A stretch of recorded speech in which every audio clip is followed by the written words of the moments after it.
लड़ाका। पंडित पुरोहित बाचें ज्ञान, बनिया लाला रुपया पकड़ें, सूद ब्याज में इनके जान। अहिर गडेरिया जानवर पालें, दूध बेचना इनका काम।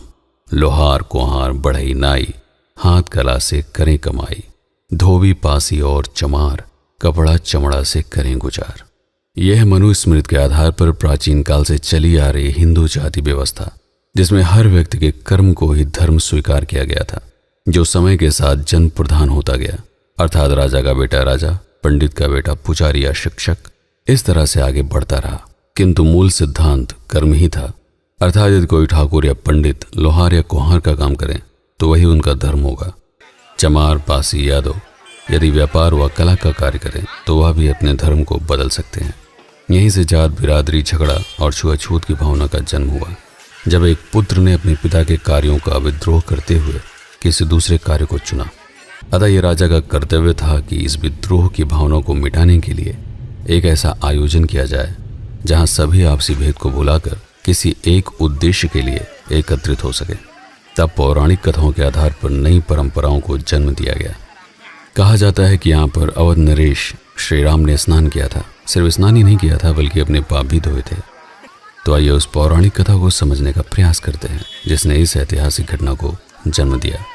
महर्षि वेद व्यास द्वारा रचित पद्म पुराण के अनुसार रावण का वध करने के उपरांत जब श्री राम अयोध्या वापस लौटे तो कुल गुरु वशिष्ठ जी ने कहा, हे राम, आपने रावण का वध करके संपूर्ण पृथ्वी को आसुरी शक्तियों से मुक्ति दिलाई है, किंतु परम तपस्वी पुलत्स्य मुनि का नाती एवं ब्राह्मण शिरोमणि विश्वा के पुत्र रावण जैसे वेद वेदांत का ज्ञानी पूरी पृथ्वी पर दूसरा कोई नहीं था।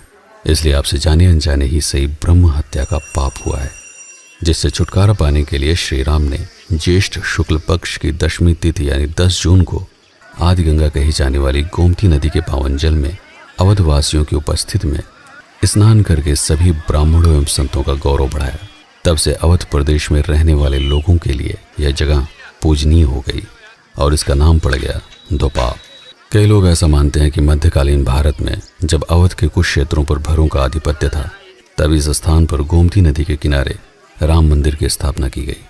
लेकिन जो प्रमाणित इतिहास प्राप्त होता है उसकी शुरुआत होती है 1248 से, जब मैनपुरी के चौहान राजपूत राजा बरियार सिंह ने पट्टी रियासत के बिलखरियों को विस्थापित करके अपने साम्राज्य की स्थापना की। इन्हीं के वंशज राय वीर बहादुर सिंह ने गोमती नदी के किनारे दीपनगर नामक स्थान पर अपने नए राजवंश का प्रारंभ किया। एक मान्यता के अनुसार गोमती नदी में स्नान करने के पश्चात इसी मार्ग से अयोध्या वापस लौटते हुए श्री राम ने यहाँ पर दीप जलाया था। चूंकि दीप को अवधि में दिया बोलते हैं, इसलिए यहाँ का नाम धीरे धीरे दियारा पड़ गया। कई पीढ़ियां गुजर जाने के बाद सन 1860 में पैदा हुए राजा रुद्र प्रताप सिंह ने अपने जीवन के अंतिम कालखंडों में स्वयं को धार्मिक एवं सामाजिक कार्यों में समर्पित कर दिया। धर्मशास्त्रों के प्रति लोगों की आस्था को दृढ़ करने के लिए उन्होंने कई प्रयास किए। प्राचीन काल के खंडार होते जा रहे मंदिरों का पुनः जीर्णोद्धार करवाया। उनके इसी प्रयास से धोपाप में स्थित यह राम मंदिर आधुनिक समय में काल के साथ लड़ता हुआ अभी भी अस्तित्व में है। गरीबों के उपचार के लिए उन्होंने आयुर्वेदिक हॉस्पिटल के साथ ही धर्मशाला एवं संस्कृत विद्यालयों की भी स्थापना की। 1886 में संघ लोक सेवा आयोग के द्वारा इनकी नियुक्ति माननीय न्यायाधीश के तौर पर हुई। 22 अगस्त 1914 को उनकी मृत्यु के बाद दियरा के राजवंश का इतिहास स्वयं में समेटे ये विशाल हवेली समय के साथ खंडहर होती जा रही है। अभी भी दूर दूर से लोग इस हवेली को देखने के लिए यहाँ पर आते हैं।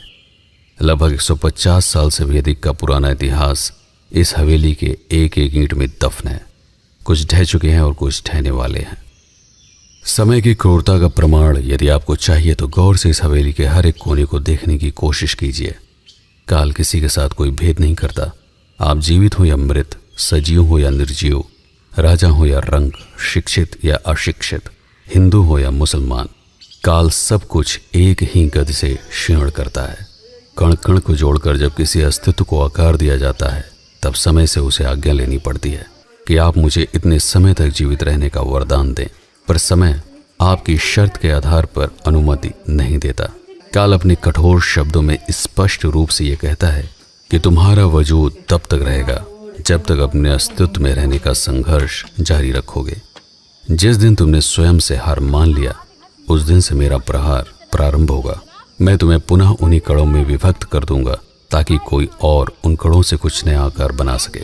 लेकिन उसके साथ भी यही शर्त लागू रहेगी।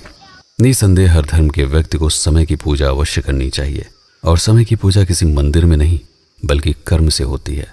कर्म करोगे तो समय खुश रहेगा। यदि समय खुश है तो किसी और को प्रसन्न करने की आवश्यकता नहीं। सुल्तानपुर से 20 किलोमीटर का सफर तय करके जब आप लम्हों के बाजार में प्रवेश करते हैं, तब यहाँ से एक सड़क आपको कुछ मोड़ लेने के बाद धोपाप धाम तक ले जाती है।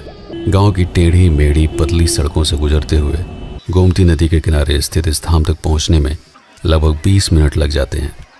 लेकिन अगर आप लम्हुआ बाजार से दियरा की तरफ जाने वाली सड़क पकड़कर सीधे जाएं, तो 12 किलोमीटर की दूरी तय करने के बाद आप इस हवेली तक पहुंच सकते हैं।